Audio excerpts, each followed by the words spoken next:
Well, my name is Quentin Gray, for people that want to know my name. I started acting when I was 15 years old, so I've been on a lot of film sets and stuff. So the reason I want to get into filmmaking is because I want to expand my horizons as a actor, so I could be like, multitasking and multi-layered, that I can do a bunch of things. And another reason is just simply because there's a lot of projects that I'm just interested in, that I want to get off the ground, and I'm just interested as maybe just a fan of films, of seeing that I don't get to see a lot. So Well, I've always been fascinated with filmmaking ever since I was a child. And I got inspired to write my screenplay from a job I had back in 1988. I was a security guard in an indoor flea market. And it's been my dream for such a long time. And I'm so very happy.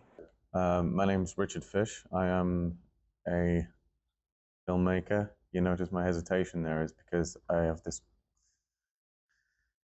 hang-ups about it. Am I a filmmaker? Yes, I'm a person who makes films. But it's kind of hard to think, oh, am I a filmmaker when I'm not able to make a living from filmmaking? So am I a filmmaker? Yes, I'm a filmmaker. Hi, my name is Donna Marie Vaughn, and I am primarily a writer and director for film. Well, I actually started in the theater.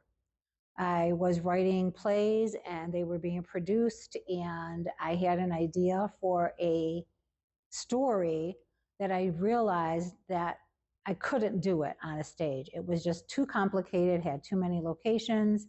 And so we set out to make a movie about it. And so then I got into the film world.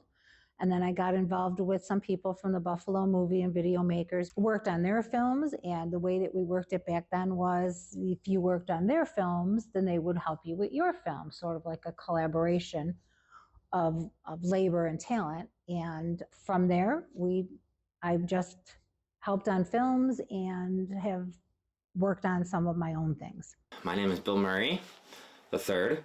I'm a local director, cinematographer, editor, filmmaker. I got my start about last year, maybe a little bit before 1 year ago. I decided that I couldn't not be a filmmaker for the rest of my life. I had to go out there and try.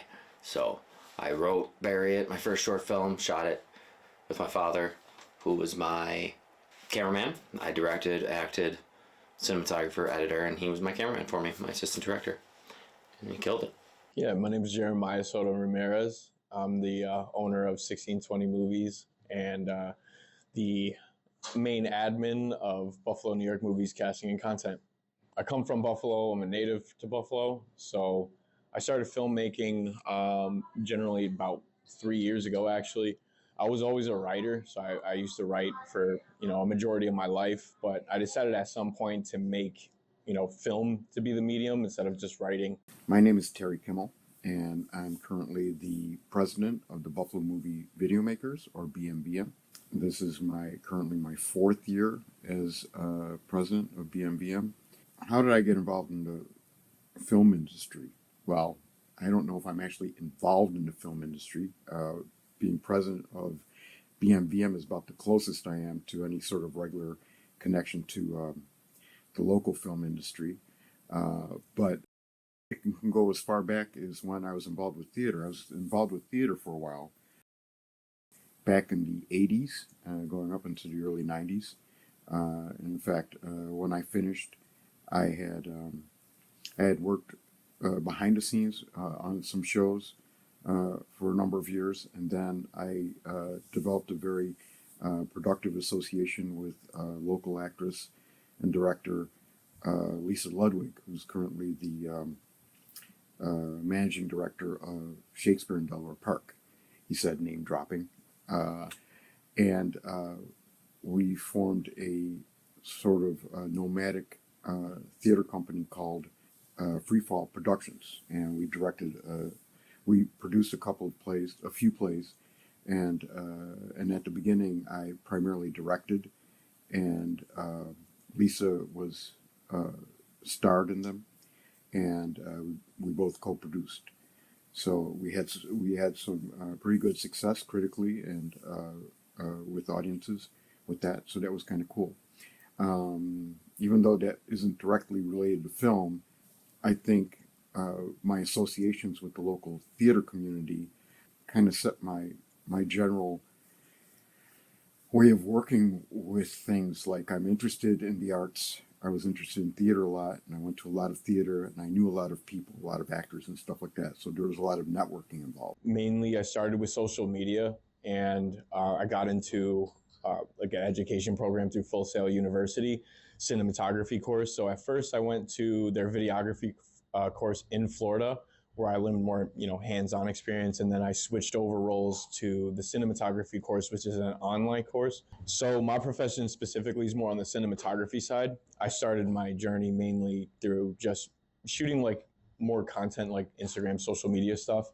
But then as I got better with lighting and started getting intrigued by the more filmmaking side of things, I switched over. Recently created my movie company this year. Yeah, I think filmmaker is a good word for it, because I like to act in other people's things. I like to act in my own things, but it's somehow more enjoyable acting when I didn't also write what I'm acting in. But it's hard. It's fun, but it's so hard to make films.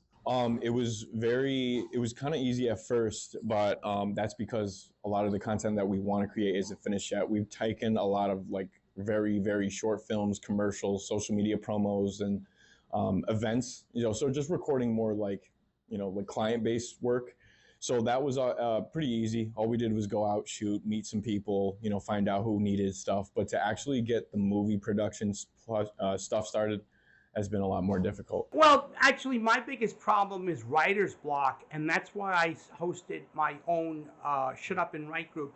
What we do is we go into a chat room that I created on Zoom, and I found it incredibly inspiring, because usually, as you know, writing is a very solitudinous avocation. You're doing it alone. And when you're in a Shut Up and Write group, you're able to get the vibe. You're using other people as your muses. I love it. I think that the technology and cameras has come a tremendous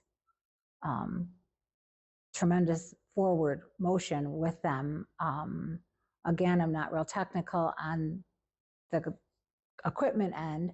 I know that there are people out there that have $100,000 worth of audio. I have come to understand that there is a lot of understanding that you need to have when it comes to sound, because different microphones function different ways. So that was a learning curve as well. Being that I am not very technical, which is like an inside joke to all of my friends, I am going to probably consider it a master's class in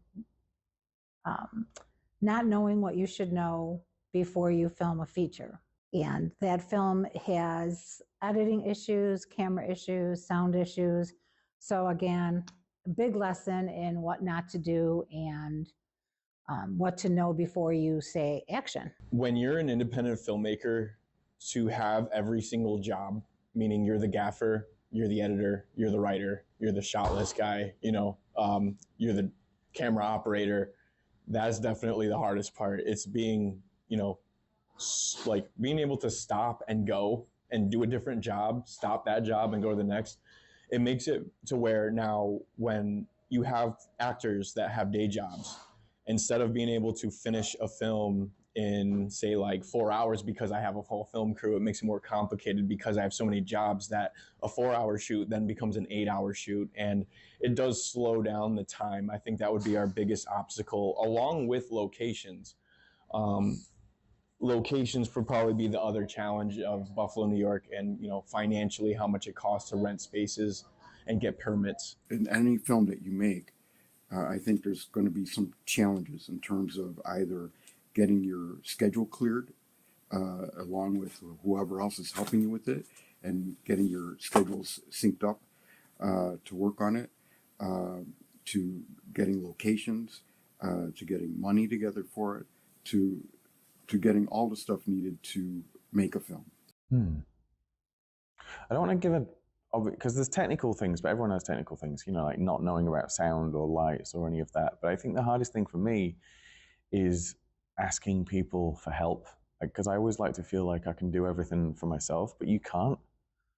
And so it's not just I don't want to put people out, it's also that I'm not very good at saying, I'm the boss, you will do this just because I say so. Like, I have to find a way to relate to people and make it a shared goal so that people are working on my projects because they want to. And it's really weird because I feel like most people actually do want to work on as many films as they can and help each other out.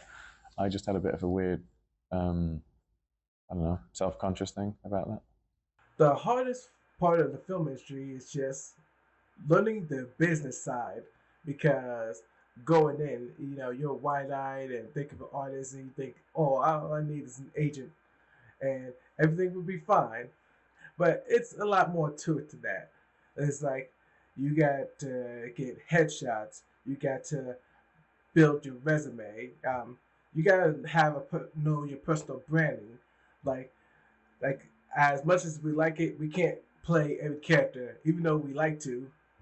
It's like we gotta know specific characters that we can play and we can brand ourselves at. Well, I'm almost constantly thinking in one of the lanes that are open in my brain, of either an idea that I'm actively working on, I can come across something or think of something that starts in a whole nother lane being opened. I think creative people in general are always thinking creatively. So I'm constantly have a lane or 2 or 12 open in my brain thinking creative projects. And that could be anything from a line of dialogue that I thought would work really well in something I'm thinking of, or a location that I see when I'm driving that I think, wow, that would really fit for this project. And so I think creative people in general, and I know for me particularly, I always am multitasking creative things in my brain. I think the biggest thing is finances. Obviously, finances are a tool in filmmaking, and it's the hardest one to get. So, location scouting is probably the most difficult because Buffalo, even though it's a good film area, I think a lot of the films that have come out of here have been more higher budget films and stuff like that. And a lot of the low budget filmmakers struggle to find locations, struggle to get the budgets they need to get permits and stuff like that. So I would say that has been my biggest hurdle in making a lot of my short films, is having, the places that I do want to shoot in are too expensive. And some of the locations that I, have been in, just probably not the safest places. And it's okay. Like we end up getting work done, but we do feel like we want a more bigger plethora of locations to scout. So I think really thoroughly understanding the cinematography would have helped tremendously. When you are an independent, low budget filmmaker, you tend to rely on the people that you can get to work, and they bring the cameras that they are most used to. What I didn't understand, and which I clearly understand now, is that just like cars, cameras come in different models and different manufacturers, and they do not necessarily work together after they have filmed. So therefore, I have footage from different cameras that don't necessarily talk to or fit with footage from other cameras. No, I actually think it's really easy. And what's interesting is here locally, I think there's a lot of people who are helping each other out and interested in helping each other's projects. And I don't know if that's a Buffalo thing or if it's a USA thing, but I think that at least the people I've met have been a lot more open to just kind of collaborating because they're like, oh yeah, that'll be fun. Whereas I think at home, not everyone, but quite a few people who I'd reach out to, they would either think, no, I'm above that, I'm a serious filmmaker, or they would kind of think, oh, yeah, no, you're weird, why are you doing that? And finding the kind of in-between people who want to make films because it's a fun thing to do and they just want to be involved, I found a little bit harder. That's not to say I didn't know people in England that were doing that. I just think it's been easier here somehow. Figure out what other aspects of the place I can use. So, if you find a place, keep that in mind. Maybe it's good to know people. It's possible. Look to some people are good at finding locations too. That's the best I can think of to tell you. Sorry. Maybe do some Google searches if you're looking for a specific place, and that might at least give you uh, some hints to finding some things. But get to know filmmakers, see what places they find out how creative they are. I know Taylor Martin, again, going to her, she tries to find at least one really interesting location for her film, but she sends out kind of like word out that she's going to be making a film. So if anybody knows any cool places, let her know. So before she even knows what her story is, I mean, she'll just figure out how to utilize it somewhere, So it's a combination of finding specific ones or just knowing a cool place and then trying to figure out how to use it for your projects. So be open to stuff, be a network. Advice that I would give a filmmaker starting out would be to just get out there and start doing it. Start making films. Start working on your friends' films. There's no magic recipe to it, but start working on them, getting experience, and getting them done. Before you make your own film, work on some other people's films. Volunteer as a production assistant, go out and be a background actor if acting is your thing. Get to know the people, really clearly understand what it takes to make a film, because it is not an easy task. It involves a lot of pre-production, it involves a lot of production, and it involves a lot of post-production. It is not just as simple as turning on a camera, filming something, and then editing it quickly and you're done. No, networking has never, crossed my mind when it came to like becoming a professional actor, because I just figured you just go in and audition and things like that. But no, they always tell you it's not what you know, it's who you know. So sometimes you have to go in and bump heads with people, get to know people, be friendly and be cordial when it comes to people. And being an introvert is like that's terrifying. But that's something you have to learn. You have to be, you know, very good and cordial, so people will want to work with you, and people want to, you know, be with do films with you. There's the normal. I mean, there's really not obstacles. I would say just things to get done. I mean, some people might not be able to get a good crew, but I've gone out there and I've worked with some awesome people and have grabbed a good crew. I've been lucky with amazing cast members and actors that I've met early on that I love working with. I know a lot of different locations and people to supply me with locations, so that hasn't really been an obstacle. And then so what happens is once you start deciding you make your film, then the big problem is you figure out what your problems are, what the problems are that are in the way of solving of achieving your goal of making the film. Whether it's not getting your ass in front of a computer to write and finish your script, or trying to find people that are willing to set time aside to film your thing. All that stuff is problem solving, trying to find the right people, trying to find the right sets, all that stuff. And if you have a problem with it, then you have to find another solution or a solution to your original goal. My plans as a filmmaker are to continue to tell stories through filmmaking, cinematography, working into longer shorts, better shorts, eventually probably feature films. But I each day I just want to get up and make my next film better, and that's enough to guide me on the next trajectory. I think the best advice I can give a filmmaker is to pick the thing or two that you feel is your passion. If that passion is writing, then really, really work on that craft. If your passion is directing, work on that craft. If your passion is editing, work on that. Take the thing you want to know or that you do the best and make it, elevate it to the absolute best that it can be. one of the things recently I've been watching is over and over again are the episodes on Disney Plus of the beginnings of Industrial Light and Magic. And it's called Light and Magic. And in it, George Lucas says something to the effect of the biggest thing you need as a filmmaker is persistence. And that makes a lot of sense. I mean, talent helps, connections helps, ideas, etc., like that. But I know the hardest thing to making any sort of film is getting off your butt and doing it. And then especially then depending on how ambitious you want your project to be, like depending on like how many elements you want to throw in there, whatever sort of anything that you specifically want to do in your film, whatever ideas you have in your film.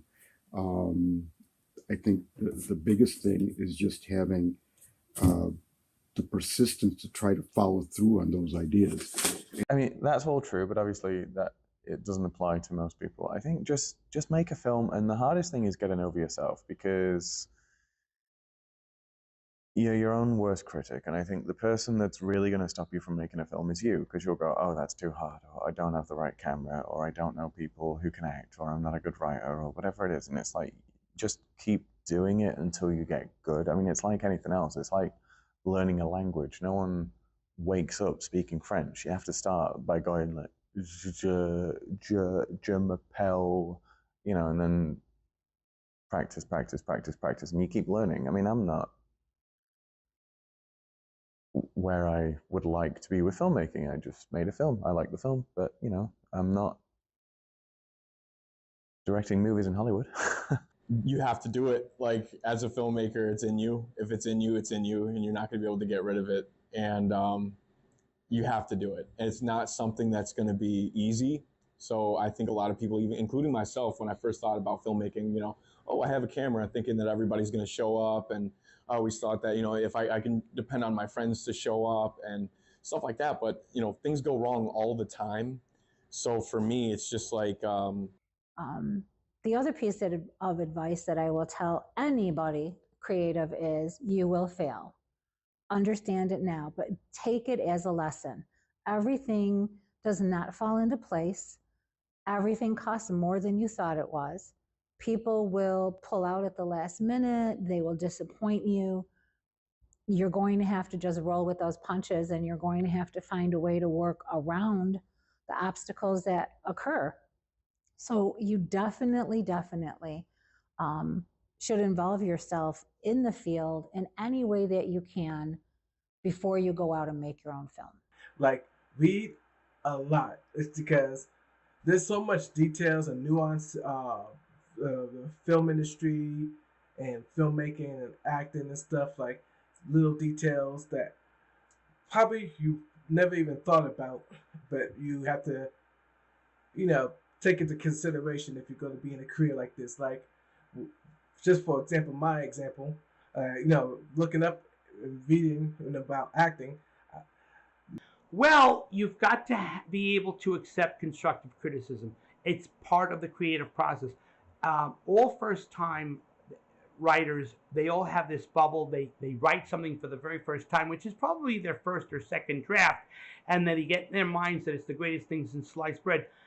Don't get discouraged. You have to have your work critiqued by your peers, and it's got to be your peers because they're able to see things that your friends and family can't.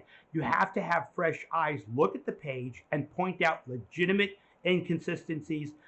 There's two forms of criticism. There's subjective criticism, where they don't like it for whatever reason, and there's objective criticism. Objective criticism is when there's something with the formatting, or you think I put, and you as the author have to be able to determine what you want to take and what you want to give. But unfortunately, taking criticism is a necessary part of the creative process.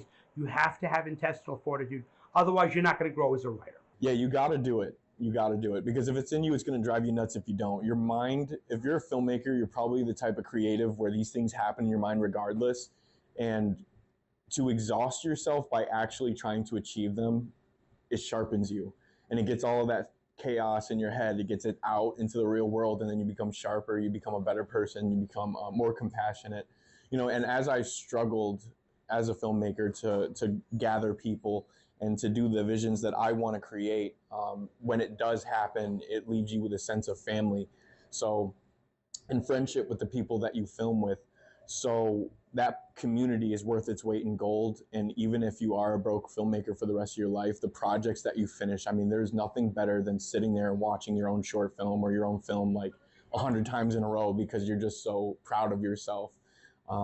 So you have to do it. If it's in you, you have to do it, and do it quickly. Don't sit here and wait. Don't ask permission. I think as filmmakers, you do have to realize that you have to assert yourself.